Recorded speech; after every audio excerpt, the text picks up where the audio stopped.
porque não é os gostos, o tipo em quem ele votou ou não, a tipo de roupa que ele veste, não é isso que faz ele ser um bom ou ruim cientista. O que faz ele ser bom ou ruim não é porque eu posso gostar dele enquanto pessoa. É claro que eu posso gostar dele enquanto pessoa, mas acreditar no que ele faz, eu só posso fazer isso se a comunidade científica, se ele tiver um aparato, se ele for, digamos assim, fortalecido pela própria comunidade científica.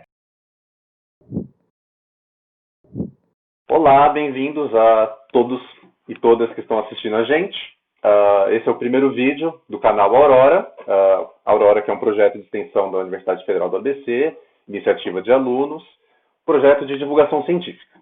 Nós estamos no Facebook, no Instagram, no Twitter e agora também no YouTube, se tudo der certo, da gravação desse vídeo até a publicação dele.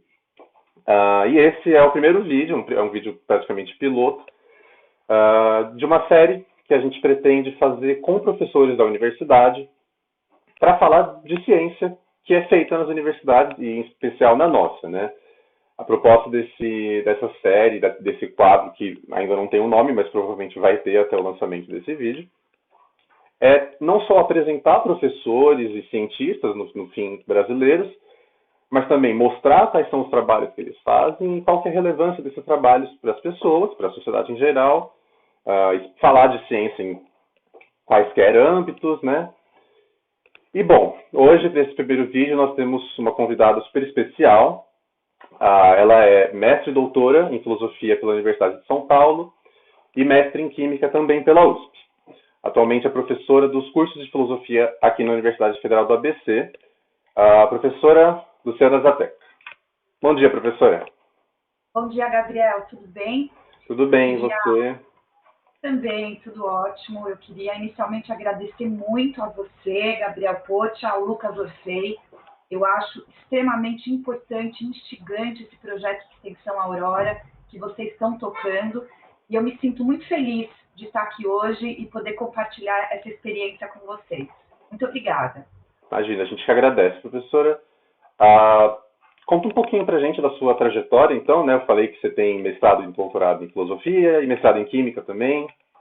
Rapidamente aconteceu mais ou menos o seguinte: eu, desde o ensino médio, eu sempre me encantei pelas ciências naturais.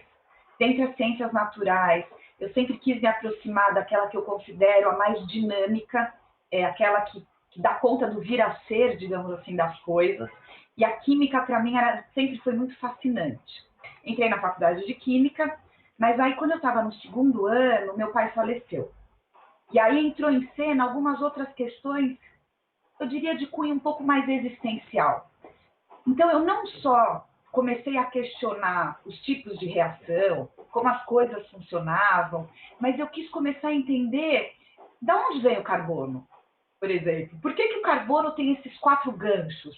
O que acontece, digamos assim, nos princípios da química? E aí eu percebi que a química sozinha não conseguia dar conta. Fui estudar, percebi que a faculdade de filosofia poderia ser um caminho interessante, prestei essa faculdade, entrei, e aí eu comecei a seguir um caminho paralelo, juntando um pouco a filosofia e a química, que é uma área de estudos que eu até hoje adoro e atuo, que é a filosofia e história da ciência. E aí eu pude conjugar tanto temas científicos, como temas que a gente chama de cunho mais epistemológico, ou seja, refletir um pouquinho sobre os princípios da ciência. E até hoje, então, eu tento, seja mobilizando conceitos científicos, seja mobilizando conceitos filosóficos, que muitas vezes eles convergem, atuar nessa área de estudos. Como que é ser uma filósofa, né? O que um filósofo pesquisa? O que você pesquisa na universidade? Qual que você acha que é o seu papel como pesquisadora? A filosofia, ela abre demais o leque, ela abre demais o horizonte, né? Porque a filosofia, muitas vezes, ela trabalha com questões, com conceitos que estão para além daquilo que a gente pega, daquilo que a gente maneja, daquilo que a gente quantifica, né? Então, durante muito tempo, por exemplo, eu trabalhei com a questão da morte, com a questão da finitude. Como que a gente pode entender a morte? A gente pode entender a morte? E aí você conhece, por exemplo, a perspectiva de um Epicuro, a perspectiva de um Spinoza, a perspectiva de um Pascal, e percebe que você pode pensar sobre a morte de diferentes maneiras. Desde, por exemplo, dela não ser nada, porque você tem filósofos que acreditam que nós somos puros átomos, puros corpúsculos, e, portanto, no limite, a nossa alma seria composta de átomos, então a morte não é nada para nós. Da mesma maneira que antes de existir a gente não tem recordações, depois do existir a gente também vai ser nada. Como filósofos de natureza talvez mais religiosas, que mostram a importância da alma, a importância de um além-mundo, a importância de um lugar transcendente. Então, a filosofia, o que acontece? Como você pode analisar as grandes questões humanas, que é a liberdade, o que é o ser humano? Existe uma natureza humana ou não? Existe o ser? O que diferencia a Luciana do Gabriel, por exemplo? Né? Então, todas essas grandes questões, você vai trabalhando de pontos de vista diferenciados e, com isso, você enriquece, por exemplo, as grandes discussões ligadas à política, as grandes discussões ligadas à ética, tão importante hoje, né, no nosso país, as grandes, importantes discussões ligadas à ciência. Por quê? Porque a filosofia, ela trabalha com clássicos, né? Então, por que Platão, Aristóteles, no século I ainda nos interessa? Porque ele é um clássico. E o que significa ser um clássico? É alguém que, para além da sua época, deixou questões para todas as épocas. Então, eu posso trazer Platão para hoje e ressignificar ele. Eu posso trazer Descartes para os dias de hoje e ressignificar ele. Ou seja, eles me ajudam a pensar questões da nossa época. Eu acho que a filosofia tem esse poder gigantesco de nos ajudar a refletir sobre coisas que aconteceram ao longo da história e coisas contemporâneas também. Essas coisas que a gente chamaria de muito abrangentes, digamos assim. Uhum. Bom, a gente convidou a professora para esse primeiro vídeo, porque a nossa intenção era falar de ciência, claro, mas para uma perspectiva um pouco anterior, que é a perspectiva filosófica, né? Então, todo mundo tem falado agora, né, que é urgente a gente fale de ciência, e de fato né? A gente está vendo que a ciência o tempo todo está sendo não questionada em termos científicos, mas em termos, inclusive, da autoridade da ciência está sendo questionada. Então, aquilo que a ciência diz que a gente precisa fazer nesse momento é questionado como se isso tivesse algum interesse por trás. E é isso que a gente vai tentar entender aqui nesse bate-papo, tá? Então, professora, uma coisa que eu queria te perguntar é como que é para você ser filósofa e cientista e como que é dar aula de filosofia para alunos que são de ciências naturais, da matemática e também das ciências humanas, que é o objeto de ensino que você tem na UFABC. Gabriel, eu realmente me sinto privilegiada. Me sinto privilegiada porque eu penso que ter essa experiência que eu tive de fazer um mestrado em Química Orgânica me instrumentalizou com alguns conceitos, ferramentas, cuidados, protocolos da ciência, que são fundamentais. E muitas vezes a gente ouve dizer, mas é claro que quando você está 3 anos, de sábado a sábado, num laboratório, tomando todos os cuidados, você apreende o que é isso. Então, ter estudado química, ter vivenciado os 3 anos de mestrado, mais uns 2 anos que eu fiz de iniciação científica, foram fundamentais para as questões ligadas à filosofia da ciência que eu penso sobre hoje, né? Eu penso demais sobre questões ligadas ao transhumanismo, sobre questões ligadas à nanotecnologia, enfim, coisas que de alguma maneira juntam a química, a biologia, a medicina e a filosofia, né? Então são coisas que me inquietam muito hoje em dia. Ao mesmo tempo, além da química, eu tenho essa formação filosófica e eu sempre me aproximei muito de uma área do conhecimento chamada teoria do conhecimento, que é exatamente uma área da filosofia que se preocupa com questões relacionadas ao que é a ciência, como é possível a gente conhecer. Nós conhecemos por meio da experiência ou por meio da razão? Questões ligadas à filosofia da ciência. Então, quais são as diferenças entre psicanálise, entre o conhecimento da psicanálise, o conhecimento da medicina, o conhecimento da química, o que significa os diferentes modos de conhecer as diferentes ciências. Então, ter me aproximado também dessa perspectiva filosófica me ajuda a olhar para os objetos da ciência de uma maneira diferente de um cientista. Então, acho que foi muito importante, de alguma maneira, juntar e relacionar esses dois âmbitos. E quando eu li o projeto pedagógico da Universidade Federal do ABC, juro, eu me senti assim muito feliz. Eu realmente me identifico com esse projeto, porque talvez por ser uma pessoa interdisciplinar, ter feito essas duas formações, ter feito um pós-doutoramento em História da Ciência, isso tudo me constituiu, digamos assim, de enxergar o mundo de diferentes maneiras, de diferentes perspectivas, né? E a UFABC me dá, digamos assim, a oportunidade de exercer isso. Então, para mim, é muito legal quando, por exemplo, eu posso dar um curso de epistemologia para um aluno que vai se formar em engenharia, para um aluno que tem interesses em biológicas, para um aluno que tem interesse em filosofia e ciências sociais. Então, se por um lado é difícil para mim, como professora, montar esses cursos, porque, claro, eu tenho que conversar com esse meu aluno. Claro que tem uma ementa, que é uma ementa básica, então eu tenho um determinado conteúdo que eu tenho que atingir, mas eu quero atingir esse conteúdo de diferentes maneiras. Eu vou falar com um engenheiro de uma maneira, eu vou falar com alguém que quer fazer biologia de uma outra maneira, usando exemplos da história da biologia, da história da engenharia, da história da filosofia, para chegar aonde eu quero chegar. Então, se por um lado é um pouco difícil para a gente, por outro lado é extremamente gratificante. E eu vou falar uma coisa para você. Eu adoro quando eu posso dar epistemologia em Santo André para os alunos que querem se formar em ciências exatas ou ciências da natureza, porque eu sinto que eles querem saber, eles querem conhecer, eles se perguntam pelo fundamento do método, pelo fundamento do modelo que eles estão usando, por que é a linguagem matemática ou por que não é a linguagem matemática, existe uma verdade ou existem verdades. É muito gratificante conversar com esses alunos, Gabriel. Eu sou uma privilegiada. Você falou de um pontinho interessante que eu queria voltar nele, né? Que é como é perceber o mundo na visão de um cientista. A gente sabe que, assim, no Brasil, as pessoas reconhecem a importância da ciência, né? Vem na ciência uma autoridade, alguém em quem confiar. Mas ainda assim a gente sente que as pessoas não entendem exatamente o que é ciência, e principalmente que elas não entendem qual que é a diferença entre aquilo que é ciência, o que é científico, e aquilo que é senso comum. Mas a questão, eu acho, é que elas não entendem qual que é a diferença de perceber o mundo de uma forma comum, então a partir das suas próprias experiências e memórias, e como que é conhecer o mundo e perceber de um ponto de vista científico, né?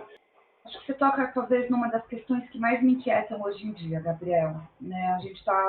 A gente observa no Brasil, diria no mundo, mas eu vou me deter aqui ao Brasil, que eu conheço melhor.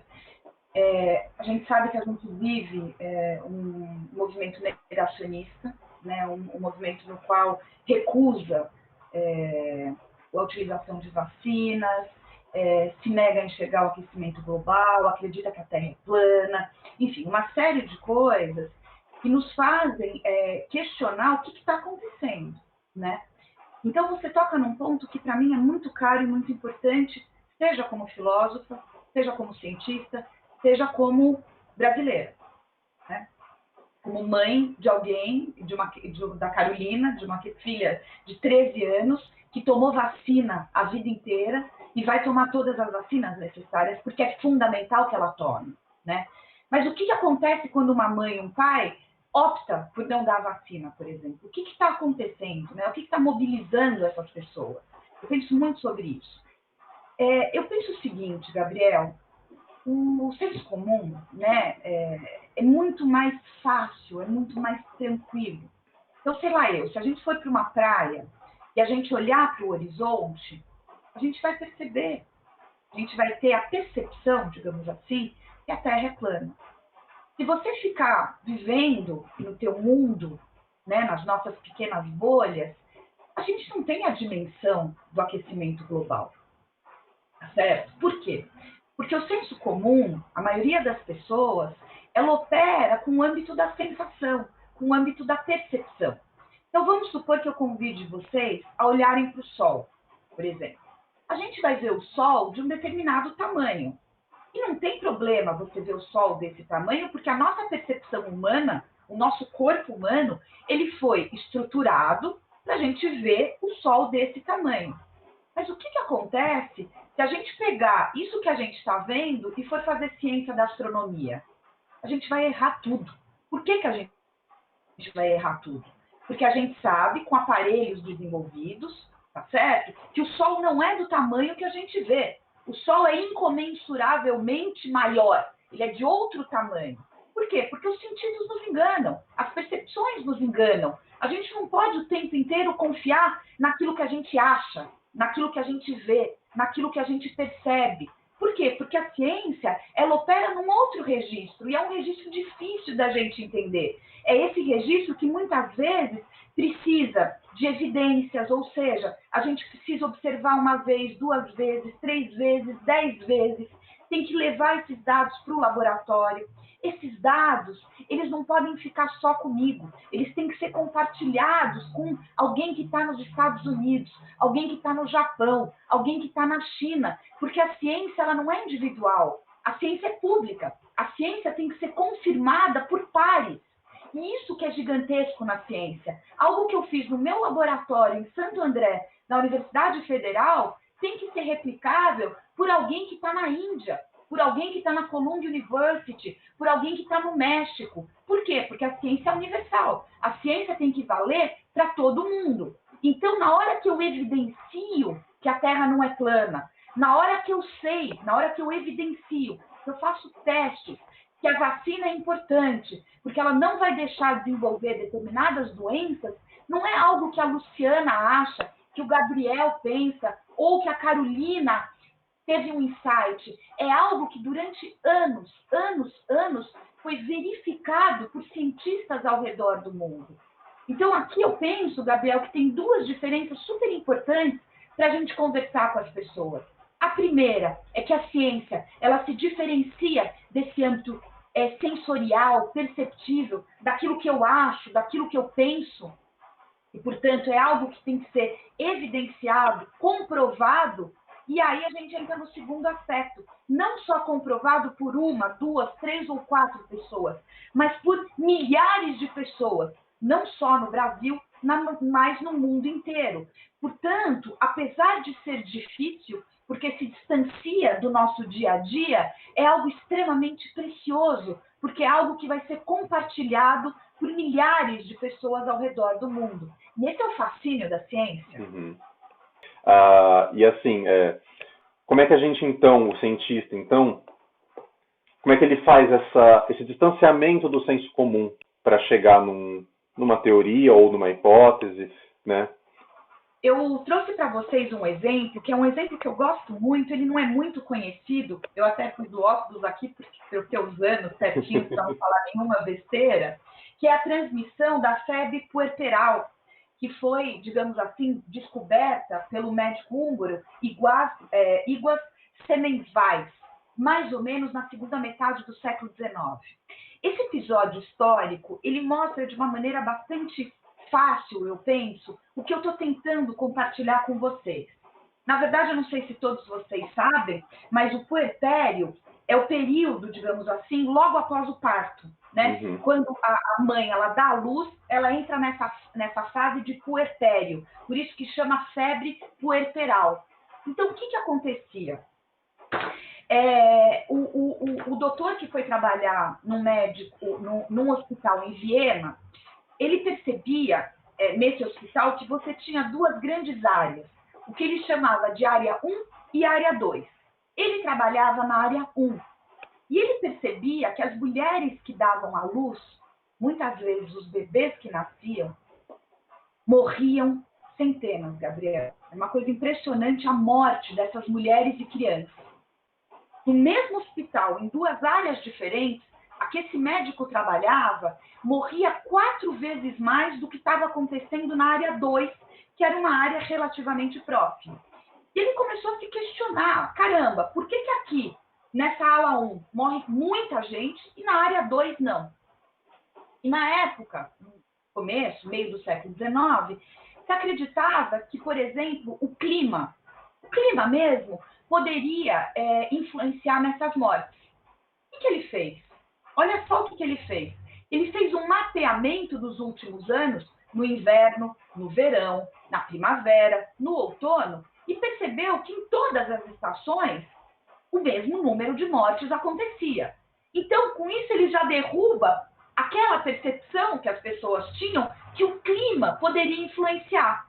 Então, ele já lançou uma hipótese mostrando que não. Se, na verdade, o ano inteiro morre o mesmo número de pessoas, o clima não está funcionando. Depois, falaram para ele que a maioria das mulheres que ficavam na clínica 2, elas, depois do parto, ficavam de lado, enquanto que na clínica 1, elas ficavam de barriga para cima. Ele falou, gente, isso não deve ter nada a ver, isso é senso comum, mas eu não posso, a priori, descartar. O que ele fez? Ele colocou as mulheres que davam à luz na mesma posição que as da clínica 2 e percebeu que as mortes continuavam as mesmas. Portanto, nem o clima e nem a posição. Aí, o que acontecia? Um padre passava todas as noites, durante o dia, na clínica 1. Só que como esse padre, na clínica 1, ele tinha que fazer um determinado ritual, digamos assim, toda vez que ele ia entrar nos quartos, tocava um sino. Na área 2, não. O ritual que esse padre fazia era diferente. O que fizeram? Lançaram a hipótese que as mulheres tinham essa febre porque elas tinham medo. Elas ficavam muito nervosas quando o padre ia entrar no quarto. O que ele fez para derrubar a hipótese? Não mais se tocava o sino e o padre ia entrar no quarto da mesma maneira que entrava na clínica 2. E com isso, portanto, o que ele está fazendo, Gabriel? Ele está desmontando por meio de protocolos, ou seja, de sistematizações, que não era o clima, que não era o medo, que não era a posição. Até que um amigo dele, e o nome é bastante diferente, um médico chamado Jacob Kolewska, fez um dia uma autópsia e aí ele se cortou com bisturi. Quando ele fez uma autópsia e depois ele se cortou com bisturi, o doutor que nós estamos analisando o caso, o médico Semmelweis, o que ele percebeu? Que o amigo dele morreu. E o amigo dele morreu exatamente com os mesmos sintomas de todas as mulheres que morriam. Febre alta, dores muito fortes, um determinado cheiro. E aí ele falou, alguma coisa aqui está semelhante, mas como que eu vou perceber essa semelhança? E aí, depois, caiu a ficha, ele percebeu que, então, partículas, do que ele chamou de partículas cadavéricas, no caso, a autópsia o que o médico tinha feito antes dele se cortar, tinha entrado no corpo dele. Da mesma maneira que médicos na clínica 1, como eles eram formados, antes de eles analisarem e fazerem os partos das mulheres, eles tinham que fazer autópsia em cadáveres. Essas partículas, digamos assim, em decomposição, ficavam neles e quando eles iam fazer os partos, eles passavam essas partículas cadavéricas para o corpo das mulheres.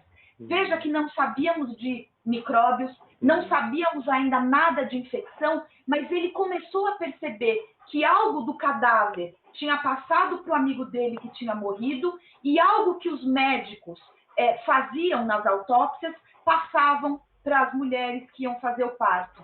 Por que não acontecia nada disso na clínica 2? Porque lá não eram médicos que faziam partos, eram parteiras.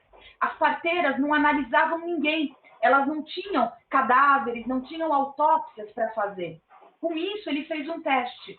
Ele pediu, por favor, para todos os médicos, depois que fazerem as análises nos cadáveres, lavarem a mão com cloro, para tanto se lavarem bem, como o cheiro do cadáver não passar para os partos que eles iriam fazer. O que aconteceu? Caiu em 4 vezes e aí depois se percebeu que exatamente o lavar as mãos era fundamental. Portanto, tinham partículas que não pelo ar, como se imaginava, mas por instrumentos, passavam para o corpo delas, e elas então e as crianças morriam. Pessoas que faziam um parto em casa ou na clínica 2, não acontecia isso, porque você não tinha o contato com o cadáver. Então, isso mostra, eu penso, a diferença de como se pensa cientificamente e como se opera o senso comum. Eu achei bastante interessante esse exemplo, porque assim, as pessoas, né, no geral, têm uma percepção de que a ciência ela é feita por gênios e por momentos de genialidade, por grandes insights, né? Não, você está vendo aqui uma pessoa que fez ciência de uma forma excepcional, mas pensando assim as coisas mais bobas do dia a dia, mas assim, eu tenho que eliminar cada uma das possibilidades antes de chegar em algo, né? Isso é uma postura científica, né? É, a gente fala muito de método, né? Mas por que a gente não está explicando passo a passo como que é o método? Porque é mais difícil entender passo a passo do que entender como que ele de fato acontece, né? A gente não senta um dia no laboratório e fala, vamos aplicar o método científico agora. Não, a gente é guiado por esse método. Então a gente faz as observações, a gente pensa o que a gente vai mexer para eliminar variáveis ou não, né? E aí, professor, então assim, a gente tem um método, né? Tem uma forma de fazer ciência. E esses dados, esses resultados, eles precisam ser publicados, né? Então, no fim, o que a gente também tem é que a ciência não é feita puramente por uma pessoa, um cientista. A ciência ela é feita de uma forma estrutural. Eu gosto de falar assim, né? Quem deve ser a autoridade é a ciência enquanto estrutura pública especialmente, né? Porque né, eu costumo falar que por que eu acredito naquilo que eu acredito em termos científicos? Por que eu, que não estudo mudanças climáticas, eu acredito, mas diria que eu confio nos resultados que mostram que existe um problema nisso, né?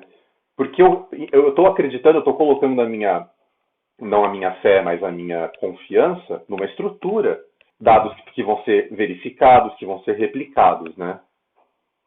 Exatamente, eu acho que é super importante a gente ter uma diferenciação, digamos assim, entre o sujeito, o homem, a mulher cientista e a instituição científica.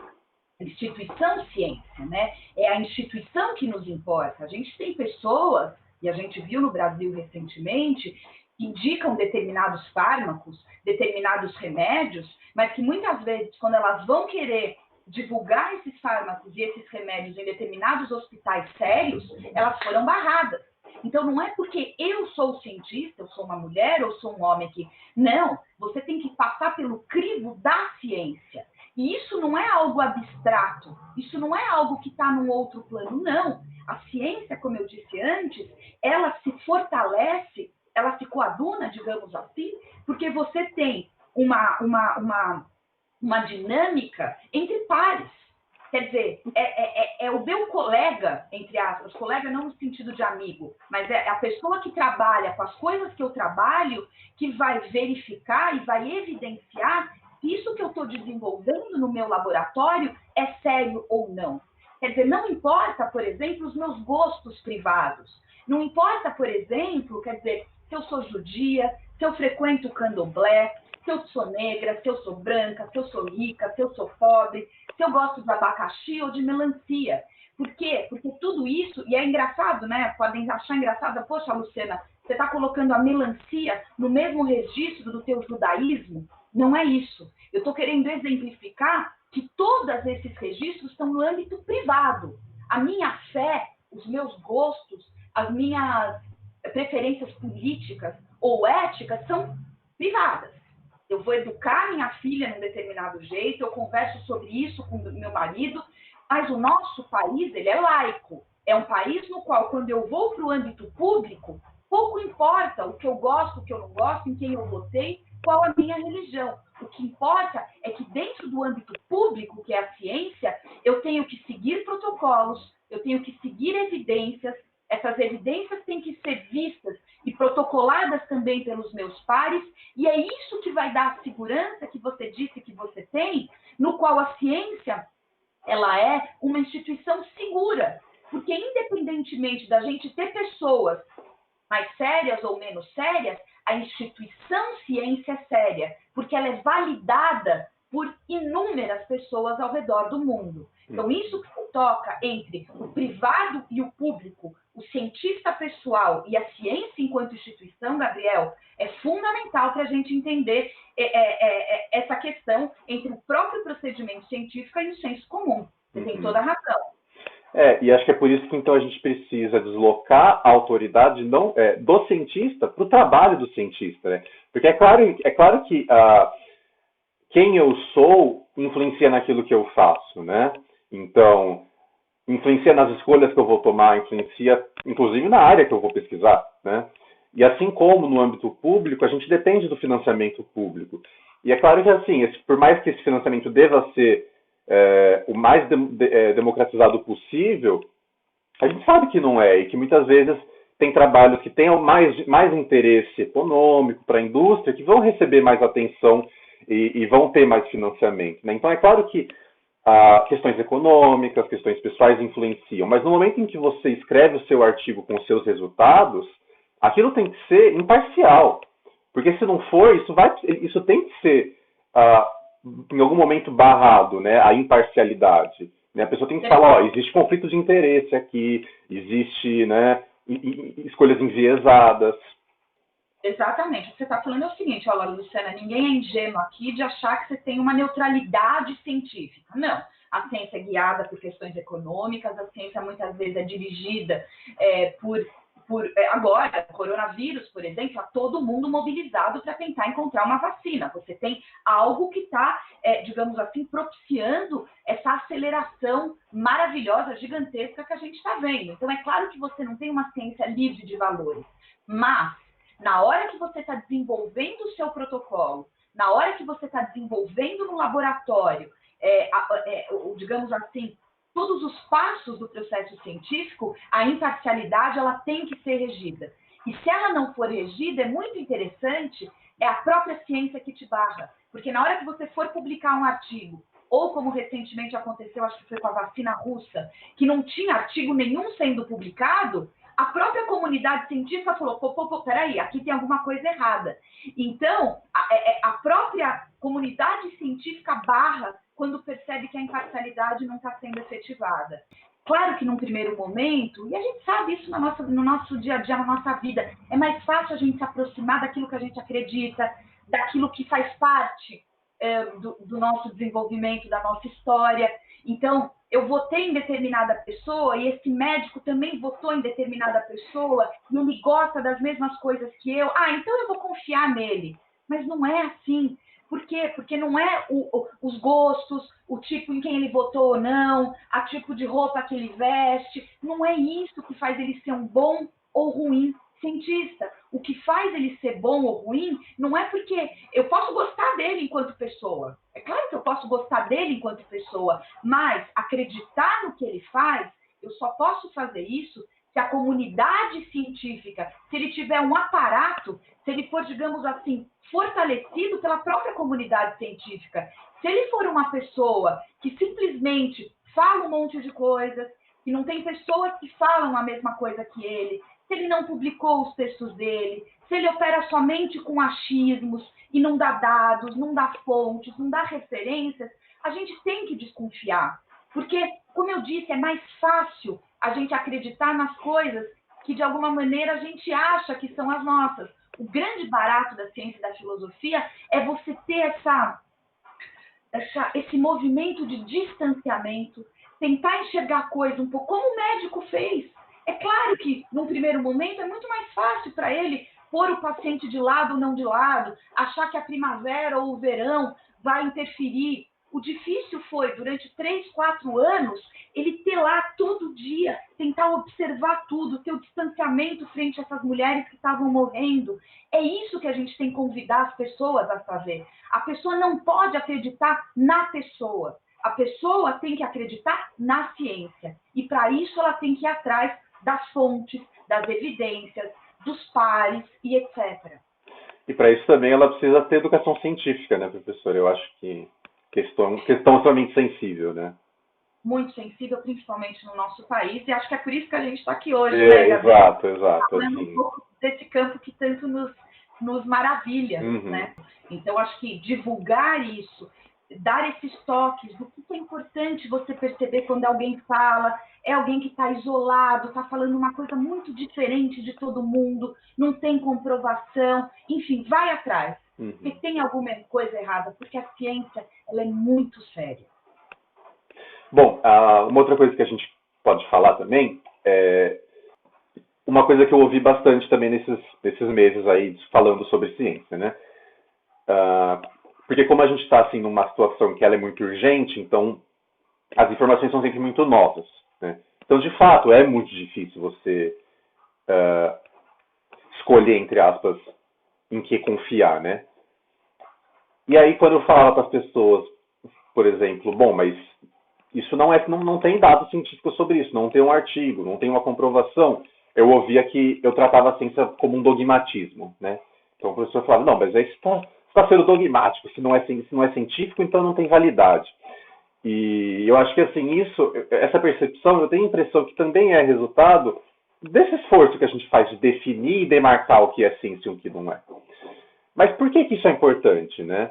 Porque assim, aonde está o dogmatismo? A que pertence o dogmatismo e como que isso faz parte ou não da ciência?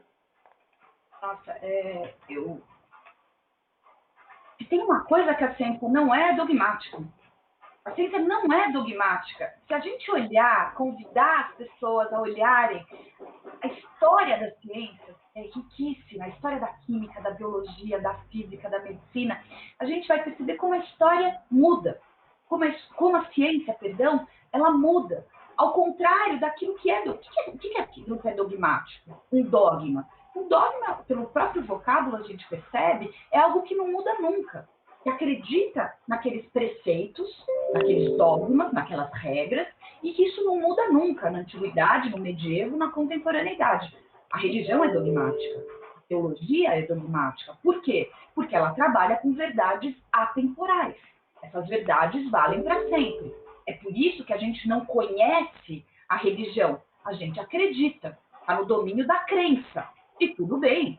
No âmbito privado, cada um acredita, cada um crê naquilo que quer. A ciência ela não pode trabalhar nesse âmbito. Por quê? A gente está conversando disso aqui. A ciência ela trabalha com evidências. E as evidências podem mudar. Se a gente pensar, por exemplo, até o início da modernidade, a gente acreditava que a Terra era o centro, e aí foi com os descobrimentos dos telescópios, de todo o desenvolvimento fascinante que a gente teve no século XVII, que Galileu, Copérnico, Newton, toda uma gama de homens e mulheres de ciência perceberam, não, a Terra não é, não, o centro do universo. Parece que o Sol está mais no centro, que é a famosa passagem do heliocentrismo para o geocentrismo. A gente percebe como a ciência muda. E por que a ciência muda? A ciência muda porque ela trabalha com modelos. Modelos, ou seja, aproximações do real. Então, se eu estou analisando uma determinada bactéria, por exemplo, e eu percebo que você tem antígenos, que você tem fármacos que destroem essa bactéria e funciona, eu vou no limite criar uma vacina. Se daqui a 3, 4 anos eu perceber que eu tenho um jeito melhor de criar essa vacina, mais rápida, somente com uma dose só, eu vou alterar a minha metodologia para ser mais funcional, para ela funcionar de uma maneira melhor.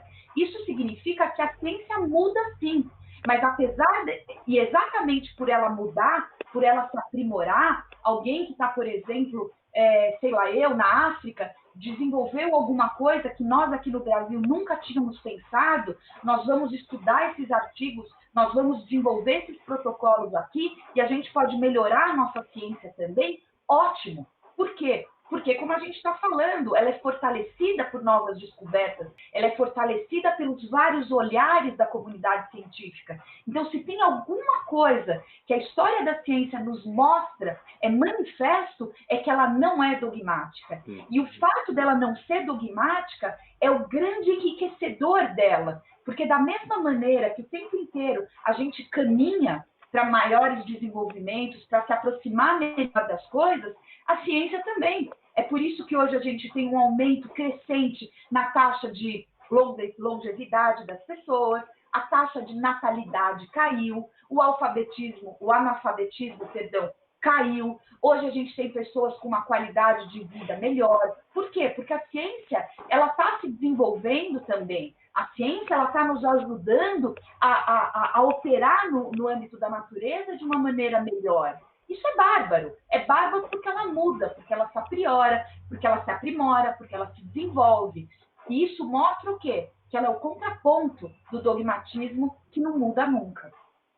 Eu acho que isso é uma outra questão bastante complicada da gente conversar com as pessoas, né? Porque no fim, se a gente está dizendo que a ciência muda e ela precisa mudar, como é que a gente então, por que a gente então deve confiar na ciência e deve tratar a ciência como aquilo que deve guiar decisões em políticas públicas, né? Exatamente. Agora, por outro lado, quer dizer, e tem um filósofo, né, o Descartes, no século XVII, falava que a razão ela é compartilhada entre todos. Todos nós temos a capacidade de conhecer as coisas. O que falta para a gente é um método adequado para aplicar bem essa razão. E é isso que a ciência faz. Ela cada vez mais desenvolve métodos adequados, caminhos adequados, ferramentas adequadas, instrumentais adequados. E é claro, na antiguidade a gente não tinha os equipamentos que a gente tem hoje. Não quer dizer que a ciência ela muda e, portanto, ela se torna instável, como você bem colocou. Muito pelo contrário, ela muda porque ela adquire um instrumento cada vez mais preciso, métodos cada vez mais precisos, e essas pequenas mudanças fazem com que ela se torne mais efetiva. É exatamente o oposto. É o mudar para se aproximar mais ainda da natureza. No fim, assim, as conclusões mudam, mas o universo que a gente está observando é o mesmo, né? Essa questão sobre, por exemplo, Copérnico e Galileu, eu acho muito interessante, porque você tem Aristóteles, Copérnico e Galileu, são três visões cosmológicas completamente diferentes, que evoluíram porque a forma de se observar mudou, mas o que se estava observando era a mesma coisa, era o mesmo universo. Né? Exatamente, a gente adquiriu uma metodologia e um instrumental e uma capacidade de aplicar a nossa razão de uma maneira mais efetiva. Isso é bárbaro, porque o conhecimento científico ele vai se transformando e vai cada vez mais se aproximando, digamos assim, de um conhecimento mais efetivo. Então, é gozado, eu vejo com absoluta positividade, porque se a ciência fosse dogmática, se ela não mudasse, que ia ser esquisito. Como é que algo permanece com todo o aparato tecnológico, com toda a gama? Quer dizer, hoje a gente conhece as partículas mínimas da matéria. Quando a gente vai examinar os plásticos, por exemplo, a gente percebe que você tem microplásticos que podem estar chegando em nós por meio de água, por meio de peixes. Olha, a gente não enxerga isso, mas a gente tem meios de examinar isso e detectar que esses microplásticos estão lá. Então, a gente volta para uma das suas primeiras questões. Não podemos nos basear no que parece, no que nos chega pelos sentidos. A gente tem que examinar por meio de protocolos. A gente tem que ter evidências. E essas evidências têm que ser compartilhadas. Aí sim a gente vai ter uma boa ciência, uma ciência que funciona. A gente falou no começo que existe, né, um movimento negacionista e, em certa medida, eu procuro, normalmente, entender o que motiva isso, né? Então, teve um documentário sobre o terraplanismo que foi muito particular, né? Porque mostrava como as pessoas que estavam engajadas naquilo faziam experimentos, assim, extremamente sofisticados. Só que eles estavam tão agarrados a uma hipótese que mesmo quando o experimento mostrava o contrário, eles falavam, não, o problema está no experimento. Não, o problema está na sua hipótese, né?